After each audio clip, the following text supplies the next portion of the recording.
Yunus sir বলেছিলেন যে আওয়ামী লীগ তার স্থগিত হয়েছে, আবার তারা পেতেও পারে। ইউনূস স্যার কেন বাংলাদেশে যেই কোনো প্রভাবশালী শাসক হোক না কেন, যদি এই ধরনের চিন্তা ভাবনা যদি তারা করে থাকে, তাহলে তাদের আবারই পতন আসন্ন। এটা জনতার সংগ্রামের মধ্য দিয়ে ইউনূস স্যার যদি ওইখানে বসে স্বৈরাচারী হয়ে ওঠার চেষ্টা করুন, তাহলে ইউনূস স্যারেরও পতন আসন্ন। কারণ বাংলাদেশে আওয়ামী লীগ এবং জাতীয় পার্টির প্রশ্নে বাংলাদেশে কোনো আপোষ করা হবে না। এই দুইটা দলকে বাহিরে রেখেই আগামী সংসদ নির্বাচন অনুষ্ঠিত হতে হবে।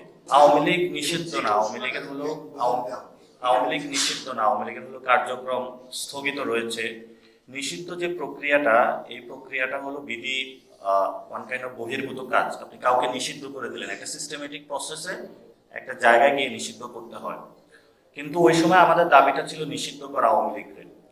তো আমরা আশা করি যে এই ইলেকশনের মধ্য দিয়ে এবং জনগণের ম্যান্ডেটের মধ্য দিয়ে অলরেডি 5 তারিখে আওয়ামী লীগ নিষিদ্ধ হয়ে গিয়েছে, তারা সেই ভূমিকাটা নেবেন এবং জাতীয় পার্টি এবং আওয়ামী লীগ দুইটাকে নিষিদ্ধ করবেন। কিন্তু 1972 সালে যেভাবে জামায়াত ইসলামকে নিষিদ্ধ করা হয়েছিল, ওই প্রক্রিয়াতে আমরা যেতে বাধ্য নই, কারণ এবং ওই প্রক্রিয়ার সাথে আমরা সহমত নই। আমরা মনে করি যে আওয়ামী লীগের বিচার হতে হবে, বিচারিক কোর্টে সিদ্ধান্ত দিবে সে কি নিষিদ্ধ নাকি নিষিদ্ধ না।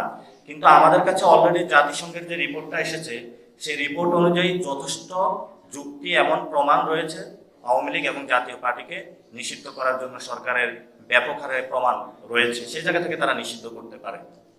জাতীয় নাগরিক পার্টির পক্ষ থেকে যদি ডক্টর ইউনূস এই ধরনের কোনো সিদ্ধান্ত নিতে চান, আমরা সেটার সাথে থাকবো না এবং আমরা এটা জনতাকে ঐক্যবদ্ধ করে রাজপথে কঠোর কর্মসূচিতে যাব। আপনারা জানেন অলরেডি জামায়াত তার 5 দফার দাবি নিয়ে মাঠে গিয়েছে এবং বিএনপি তাদের যে বক্তব্যগুলো বলেছে সেখানেও তারা মানুষকে স্পষ্টত করেছে, বাংলাদেশের মানুষকে, যে আওয়ামী লীগ থাকতে পারবে না, আওয়ামী লীগ একটি খুনি সংগঠন। কিন্তু ইতিমধ্যেই বিএনপির অনেক নেতৃবৃন্দ ভারতের পক্ষে কথা বলছেন, ফলত এটাতে একটা অস্পষ্টতা তৈরি হয়েছে। আমরা আমাদের নাগরিক পার্টির পক্ষ থেকে মনে করি আর্মি, বিএনপি এবং জাতীয় পার্টি, আওয়ামী লীগ এক পক্ষে বিরাজ করছে। সেই জায়গা থেকে আমরা আমাদের কাজ করে যাচ্ছি। বিএনপি যেহেতু জনগণ রয়েছে, 15 বছর নির্যাতিত হয়েছে, জাতীয়তাবাদী একটি শক্তি, তাদেরকে বাংলাদেশের পক্ষ শক্তি হিসেবে নিয়ে আসার জন্য এবং আমাদের দেশপ্রেমিক যারা বাহিনী রয়েছেন তাদেরকেও বাংলাদেশের পক্ষে, এই যারা সিনিয়র কর্মকর্তা রয়েছেন যারা বাহিনীকে অন্য খাতে নিয়ে যাওয়ার জন্য প্রচেষ্টা চালাচ্ছেন, সৈনিকদের পক্ষে বাংলাদেশের পক্ষে নিয়ে আসার জন্য আমরা প্রচেষ্টা চালাচ্ছি। আমরা মনে করি যে আগামীর ইলেকশনে দেশপ্রেমিক শক্তি এবং বাংলাদেশের পক্ষ শক্তিগুলোর যারা রয়েছেন তারা অনেকটুকুই বাংলাদেশের মানুষের সামনে স্পষ্ট হয়ে উঠবেন।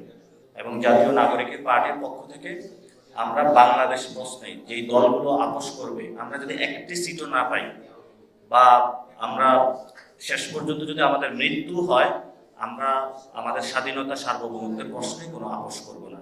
যেটা অলরেডি বিএনপি করা শুরু করেছে, আমরা তাদের প্রতি আহ্বান থাকবে যে আপনারা এই আপোষকামিতা থেকে সরে এসে জনগণের সাথে থাকুন।